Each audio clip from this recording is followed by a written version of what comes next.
This is Sensor Studio delivering quick Middle East war news.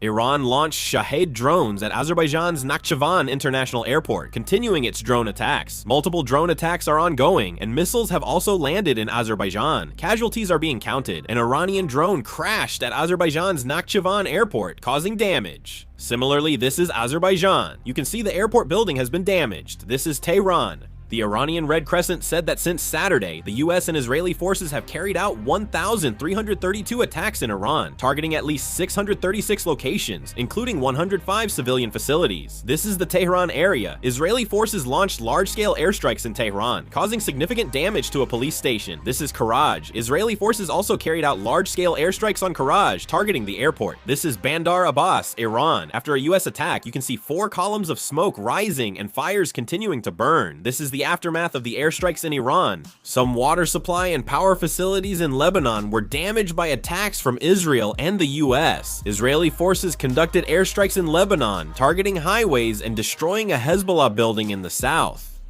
The US Department of Defense estimates the Middle East war cost at 1.4 trillion won. The Iranian Revolutionary Guard claims that the Strait of Hormuz is under their control according to international law. The Iranian Revolutionary Guard attacked a US oil tanker, and the tanker is currently on fire.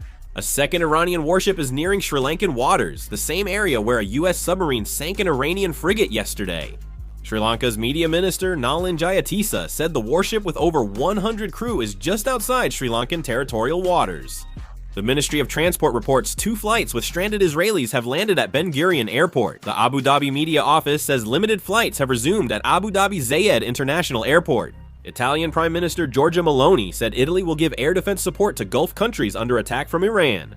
According to current CNN reports, there are a total of 7 South Korean oil tankers that have not been able to cross the Strait of Hormuz. The Islamic Revolutionary Guard Corps is currently preventing all ships from passing through the Strait of Hormuz. If more news comes, I'll make and upload another video. That's all for now. Thank you.